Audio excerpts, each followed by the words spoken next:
So I am here with my longtime friend Loulou with us, who just published a book called Seek Within. Welcome to Feisworld, Loulou. Thank you for having me. Yeah, well, it's already past midnight your time, and I want to respect your time. But we literally just recorded the Chinese version. So if you're watching this, and if you're Chinese or now to speak the language, definitely check out the other episode as well. But this book called Seek Within. And I want to just clarify, Lulu looks like she's 21. Well, she's closer to my age, in her mid 30s, and who literally just travel around the world over the course of, on and off a couple of years, if I remember correctly. Was it a year or 2 years? 2 years. 2 years. Wow. Yes. And the subtitle is My Journey Around the World in Search of Joy and Meaning and How It Led to My Transformation. And Lulu, could you tell us why you wanted to write this book in the first place and why this time? Mhm. Sure. Actually, there are a couple of reasons, and the first one is because for a lot of people who have been following me on Instagram, most of the time they will see that I share about all these like beautiful photos, like sunshine and beach. Hmm. But what I really want to do in my book is to share the other side of the story, Hmm. because I think we don't really learn from each other's perfect moments. We learn from each other's struggles, um, like bad lessons and then vulnerability. Hmm. And I think that's something that can inspire people to embark their own on their own journey, Hmm. and that is one of the reasons. Um, the other reason is because I think being a woman in Asia, like over 30, there are a lot of Hmm. social pressure, social expectations, and family expectations. And Hmm. people will keep asking you why you're not married and why you don't have kids. And I think writing one of the book is really a way for me to tell my story Hmm. and explain to them why, because I want to live life different from other people. I think it's time for us to change our destiny and live life on our own terms. Hmm. Um, a lot of the times, I think our mom and our grandmother, they don't really get this kind of opportunity. But as a modern woman, I think we do have a perfect time to do that. Um, Hmm. so that's why I want to write this book. Yeah. And, you get to travel on and off for a couple of years, and you have younger sisters as well. One of them who has kids, and then not just her, but I look at a lot of my own friends who have children, multiple kids. And I'm just like you, I'm not married, even though I'm in a relationship, but I'm not married and I don't have kids. I feel so much of the same pressure. However, I look around at my friends who have kids, even just one kid, they don't get to do any of the things that we do. And I'm not here to say that with comparison, but the fact that, like you said, if someone is in your position living in Asia, and this is something, this meaning being independent, choosing your own journey, is somehow frowned upon, I think it's definitely worth talking about what it's really like and what your lessons are. So thank you for writing this book. Thank you. Yeah, speaking of, you write about childhood trauma and overcoming that and choosing your own journey. Could you maybe talk about something that we kind of discussed in English just now, which is, what was your childhood trauma like, and how did that maybe inform your adult life? That's something that you realized in more recent years. Mm-hmm. There are a couple things. I think in terms of relationship, in my 20s, I was always seeking someone to complete me. I always think I'm not perfect and I want to look for answers outside of myself. And I think I thought being in a relationship would do that for me. Mm-hmm. Like, but it's actually not the case. And when I was in the northern part of Europe, I was by myself most of the time. I mean, because the daytime is so short, so I was in the hotel by myself. Mm-hmm. And because of the time zone difference, I was not able to talk to my friends. And it was then that when I was writing the book, I was thinking like why I constantly have this feeling of being like so lonely Mm-hmm. when I'm by myself. And that was actually a childhood trauma that I recalled when I was growing up with my grandparents. They would constantly leave me in the house by myself and go out and run errands. Mm-hmm. And that was during that time that I had this kind of uh, like scary thoughts Mm-hmm. being alone. And because of that, I have this kind of childhood trauma that when I was traveling, I also, it just accidentally triggered this feeling Mm-hmm. that it was hidden deep down inside myself. And it was through writing this book that I can recall it, and I was able to face the problem. Yeah. And I think something I can relate to, in addition to the fact that they have left you alone at home, but also the fact that you didn't grow up with your parents, right? Some of your sisters did. I think, as you know, I left home when I was 6 to stay with my grandparents, and they're kind of similar to your grandparents who are super strict and have a very completely different set of rules um, that we have to comply and that was very challenging because in retrospect, and this is something my mom and I talk about a lot, and she even apologized because I feel like as an adult I felt kind of, I never talked about it, but deep down when I was a kid, I felt neglected. I felt left alone because it's the loneliness that you experienced um, before the fact that your parents or went out, but the fact that you left the home that you're born into. I think it's also could be a traumatic experience, even if the original home, say, isn't financially as strong as potentially the new home that you're sent to. So it's just, I don't know, being away from my parents definitely gave me a lot of anxiety. Mm-hmm. I totally agree. Yes. Yeah. So actually, Mm-hmm. you're from Macau. A lot of people in my world right now are so curious about the city. Many people talk about going there.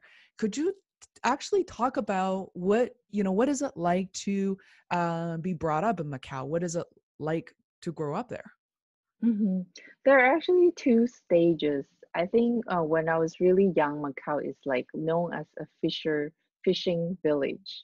Mm-hmm. We only had one casino, and that was actually one of the place that I hang out the most because I remember my uncle, when my grandparents were busy, my uncle would bring me to the casino and then he would play there, and then Mm-hmm.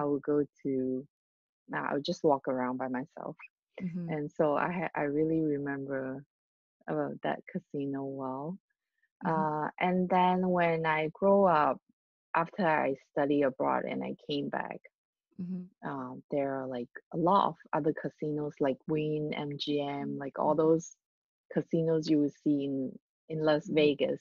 Mm-hmm. Um, so it was really different. Like we uh,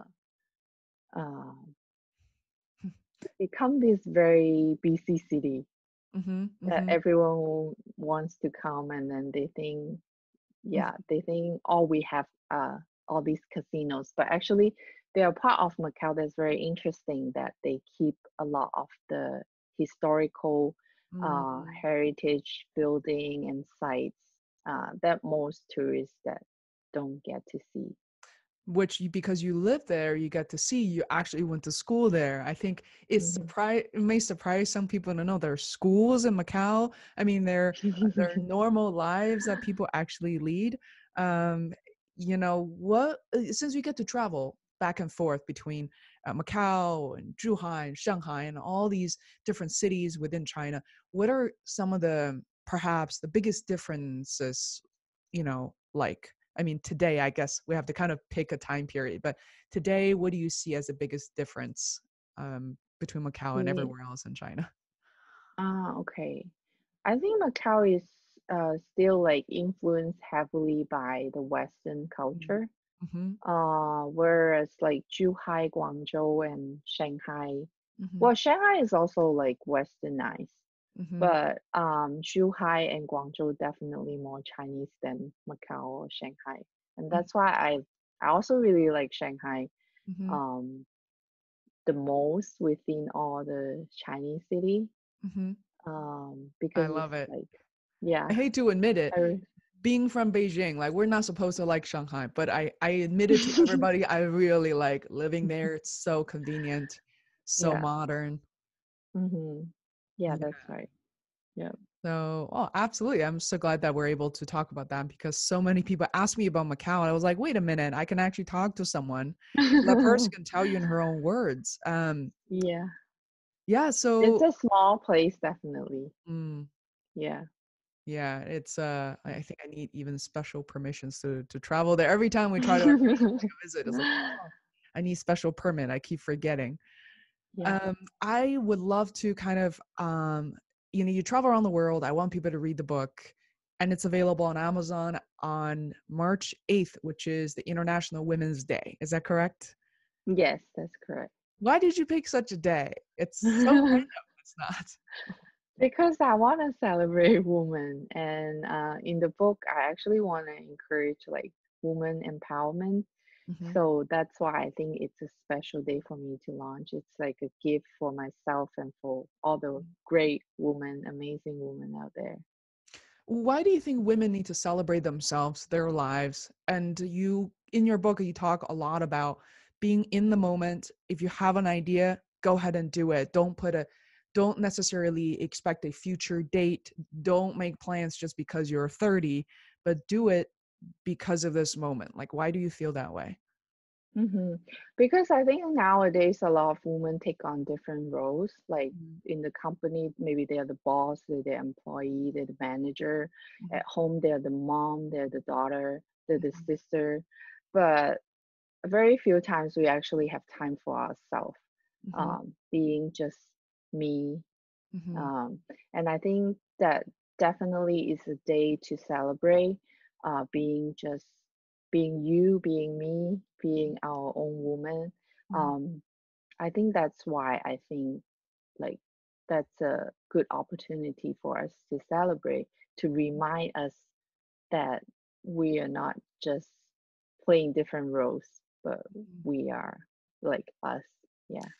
Speaking of women, I this is something that I don't think we've talked about much in the past, which I want to bring up. Um, I think in my 30s, establishing my career, running my own company, feeling very different than when I was just working for someone else. I know you have your entrepreneurial spirit and you're working on your own companies and this book is part of that.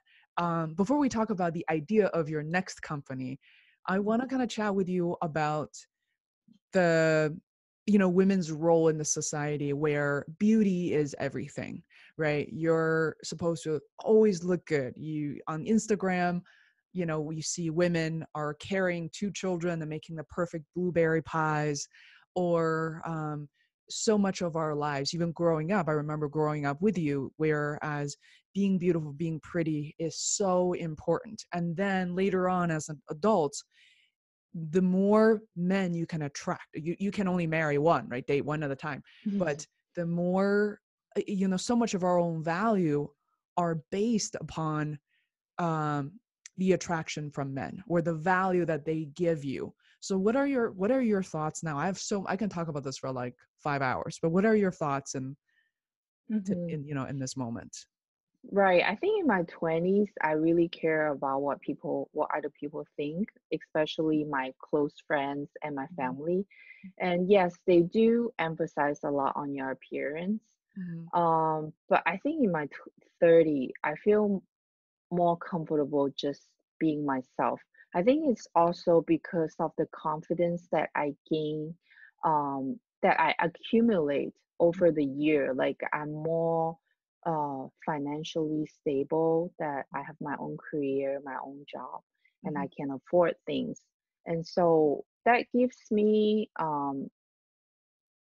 a lot of independence, mhm, and I don't really care so much about the stereotypes about women because mhm, I think the confidence is something very, very important. Like Mm-hmm. if you don't have the confidence about yourself, then you rely on external stuff like material stuff to fulfill that kind of feeling. But then if you were confident about yourself, then I don't think you need extra stuff to prove that, to prove who you are. Yeah. How do you think we can actually gain confidence from? But because I think it's related to your book, you get to travel, not only get to travel around the world, but you did on your own. And I have to admit, besides you, I have another friend, Angela, who did the same things, went to this, you know, the most like some of the smallest cities in the world. I couldn't even find it on the map. And not knowing where she was, but you think perhaps traveling alone gave you boost that level of confidence as part of that as well? Like, where did you get your confidence from? I think that's definitely part of it. Mm-hmm. Being able to be on my own, taking care of myself, I think that's a very important step. Another thing I think is just to learn new things constantly, Mm-hmm. new knowledge. I Mm-hmm. think that's very important because when you, how can I say it, like when you are very good at your job or you can provide new knowledge for other people, I think you get a lot of satisfaction from that, Mm-hmm. and you become just like more confident like every day. Yeah. You're constantly learning. I want to point out the fact that you're your own videographer, photographer. So every step along the way, booking your own travel, figuring out where you're going to go, film as much as possible, write as much as possible. I think that's all learning opportunities where, in the old days, in like, I guess the way that we grew up traditionally is like, oh, you didn't go to school to study for that. Why would you? How did you end up learning it in your 30s? Well, because you can. I think knowing that's a possibility, that you're like this little sponge, you can kind of stretch and absorb, is really important. Well, speaking of confidence, you did jump off the highest kind of a bungee jumping bridge. I believe that was in South Africa. Where was it, by the way? Yeah, that was in South Africa. Oh, but I actually want to add on to that what you just Oh, please. mentioned about learning. Um, because sometimes my friend would ask me like, you don't know anything about self-publishing, why would you want to do that? Mm-hmm. And I think there is just no excuse to say, oh, I don't know this, so I can't do this, because in a world like this with YouTube and Google so convenient, Mm-hmm. you can just learn anything on any day. And Mm-hmm. I literally just like learn everything in 1 month. Like Mm-hmm. I read books about self-publishing, and even though English is my second language, I think I still can write a book on my own. Mm-hmm. So I think anything is possible. You just have to get up and do it and not give yourself an excuse to not do anything Mm-hmm. because you don't know, because there's always a way to learn it if you want to. Mm-hmm. So that's something I want to point out. Um, and then regarding to your question, yeah, that was the bungee jumping was in South Africa, and actually I was kind of tricked into doing that By because who? my driver. So Uh-huh. I actually hired a driver in South Africa because it's not a very safe place for Mm-hmm. female to travel alone. Mm-hmm. And then we were passing through this bridge, and he was like, do you want to take a look at the world's highest bungee bridge? I was Mm-hmm. like, sure. It's like, because you're writing I mean, you're blogging about your travel, so you should definitely take some photos. I was Mm-hmm. like, sure. So we went up there without signing up or anything because people are, you can actually do that. Yeah, to just Uh-huh. take photos Mm-hmm. and watch people jump. So I remember asking him a question. I was like, have you done it before yourself? And then Uh-huh. he's like, yeah, I have. I was challenged by a 70 years old woman. Uh-huh. She was like, if you jump with me, I will jump. And then that's why he did that. And I was like, I was thinking to myself, if a 70-year-old woman can do that, I Yeah. think I should be able to do it. So he was like, I think you should do it because you're doing this blog. and it's pretty lame if you just come up here without jumping. What would You your look really readers think? relaxed. You've done it before, if I remember. No, That was I great. haven't. I haven't. That Oh, was the first time. because you Yeah. look complete. You the in the video, which I will definitely include as part of this. You look like you had. You look way too relaxed. Like there we go, and then you just went down. I'm like, what? Did you feel nervous at Actually, all? I actually told them I didn't want to do it Oh. the last minute, and then they're like, no, and then they just pushed me down. I didn't have a choice. Oh, wow. And then the problem is that you're there by yourself. It's not like I was there, your parents were there. I mean, what if something happens? Like I never thought about that. That's a good question. and how did you find this driver you could trust? What kind of service? Um, okay, so it's actually part of my research. Mhm. I did some research on all those different Chinese travel apps, Mhm. and I found this one that you can find drivers all over the world, and it's Yeah. actually one of the best travel apps that I can find.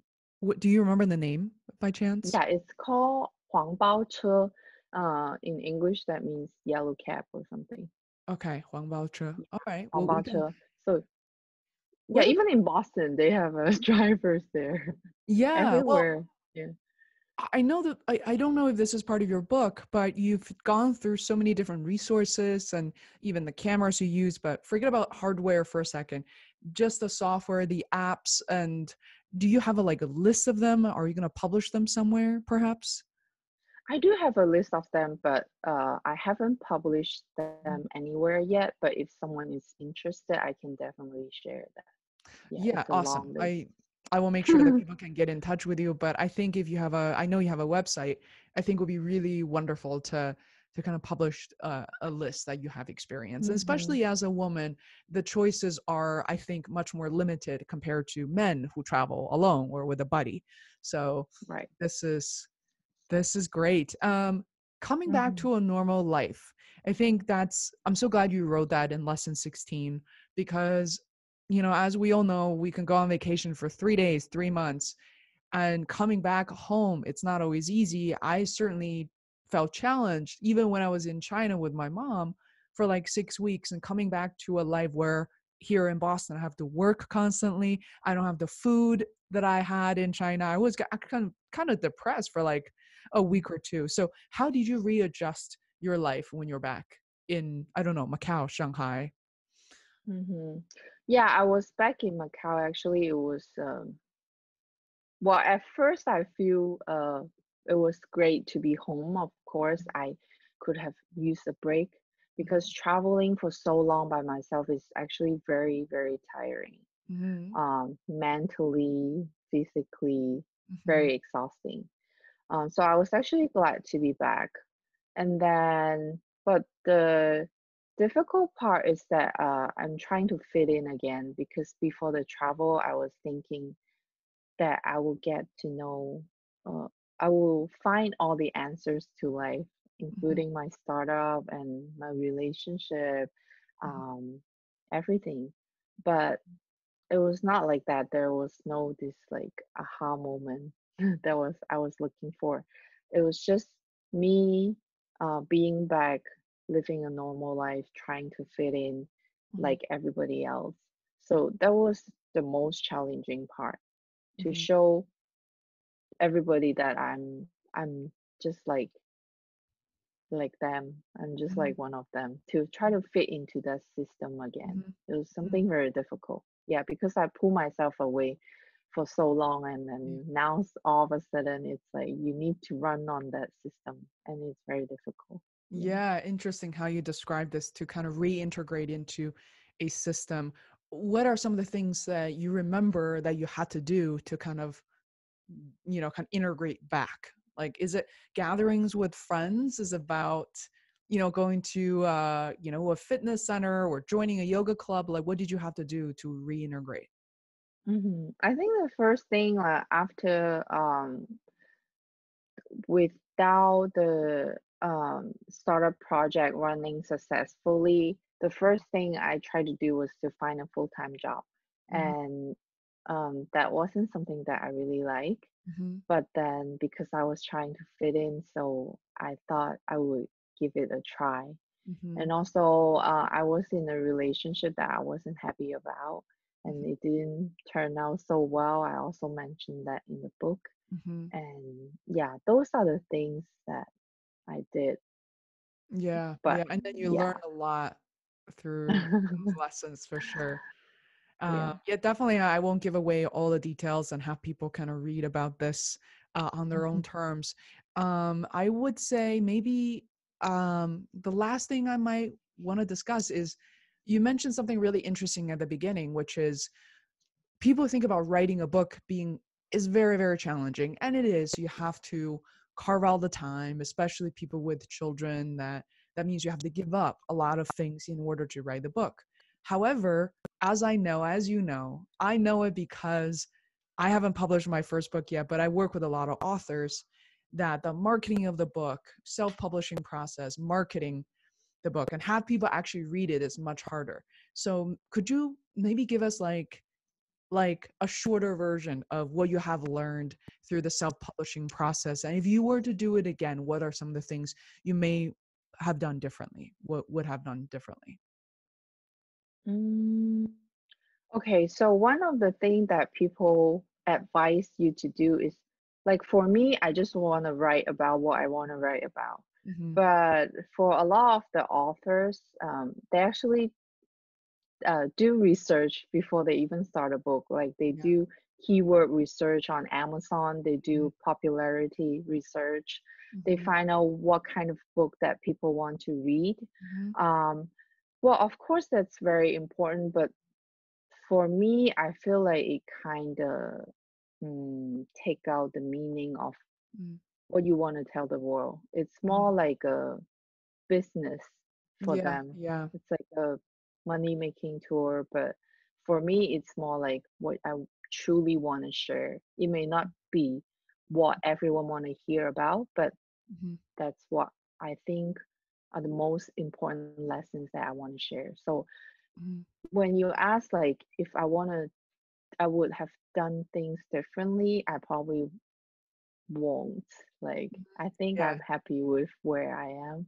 But if you want to make like money from the book, yeah, that's definitely something you want to do, is to do a Research lot of first. research before you write the book. Yeah. Yeah, I agreed. It's a for as a content creator, which you are now, one, you have been since you started traveling, it's really Mhm. hard to decide sometimes what to create for, but sometimes not so hard. Like you said, if you're here for the purpose of creation, then it's actually a lot easier. You create what's in your heart and you create the passion that's driving you forward, as opposed to only listening to the market, only doing things that other people want that's disconnected from you what you want. Obviously, if there's an overlap, great. If what you want to write is exactly what people want to pay for, but I think chances of that happening, it's obviously much smaller.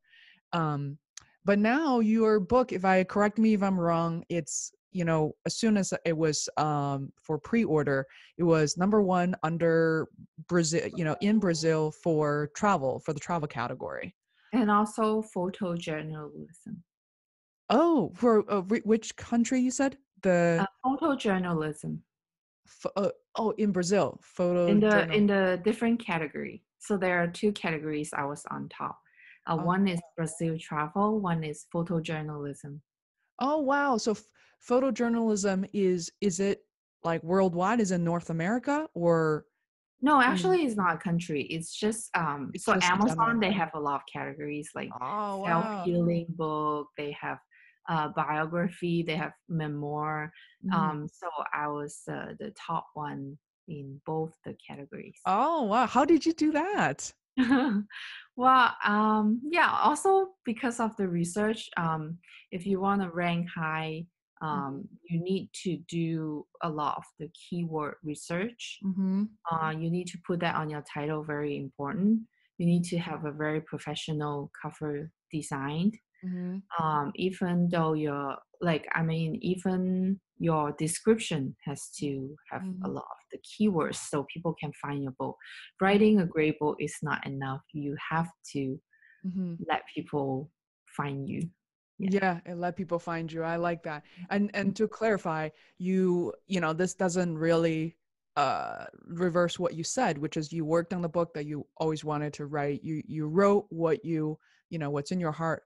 Once that's done, you started the research of, okay, now this is the book I have. Yeah. What's realistic for me to rank for? You know, Mm. and then I'm sure because of that, you need to narrow down the category of what Yeah. you're aiming for, but still the results are, you know, quite pleasing, right? Are you Mhm. happy with how it turned? Yeah, I'm actually quite happy with that. Yes.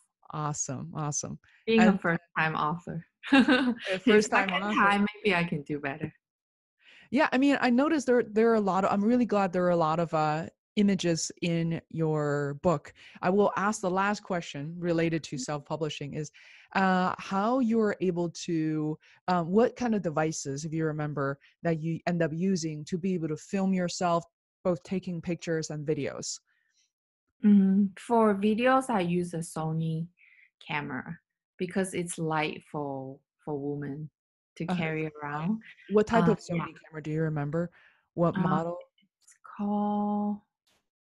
I can't recall now. Yeah, I thought you did. I thought you had a GoPro. Yeah, and then for the video, I use the GoPro. Oh, okay. So Sony for the camera, like a light, very light travel camera, and then the Yeah, GoPro. exactly. Yeah. Did you have a drone? Yeah, I had a drone, and I almost lost it in Brazil. It Wow. was I lost it on the cliff. Mm-hmm. I was filming, and then it just got how did like trapped. Trapped somewhere Yeah, that yeah, unable to kind of take down. yeah. Yeah, right. Wow.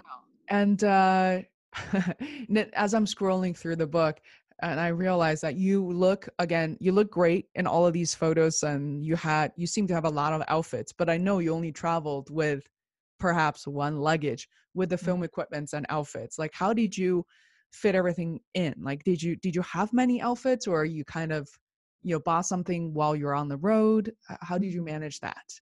I actually did buy some clothes while I was on the road. Like I went to H&M and Zara Uh, for the cheaper clothes. mhm. And my mom and sister, they actually visited me when I was in Europe, and of course, they bring some stuff back home for me. Nice. Oh, That made nice. my life easier. Yeah, absolutely. Did you end up, I mean, did you find yourself having to throw things away? Like, wow, I really Mhm. like this, but there's no space for it anymore. You have to, like, we both love watching like minimalism. Yeah. How did you minimize the things that you No, have? Yeah. I actually gave it to some of the housekeepers. Uh-huh. And yeah, and that's how I keep my luggage small. Yeah. Mhm. Wow. I think it's so much harder to travel light as a woman compared to men. I mean, I know some men have certain medical needs that maybe that will, change the equation a little bit. But for women, it just feels like there is more that I think we have to travel with Yeah, somehow. that's true. Yeah. Yes. Yeah. Wow. No, this is awesome. What are some of the final words, like takeaways that you want to leave with the audience, and how could Mhm. they find you on social media and otherwise? Okay. So the message that I want to say is that don't be afraid to choose the life you want.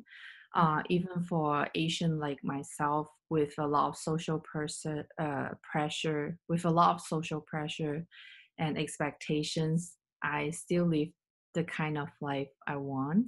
Mhm. So don't be afraid to choose the life you want. And remember, all of the answers are actually within yourself, and only you know what's best for yourself. So yeah, that's my Absolutely. message. And then you can find me. I'm on Instagram. My account is Experience with Lulu, and then I'm also on WeChat. It's Mhm. called 小鹿旅行. Oh, nice. Loulou, by the way, is Loulou, and I will make sure to link in the description below and also put it on this Mhm. video. Thank you so much for joining us, Loulou. I'm so glad you wrote the book and you're Thank you back so one much. piece. Thank you so much for having me. It was fun.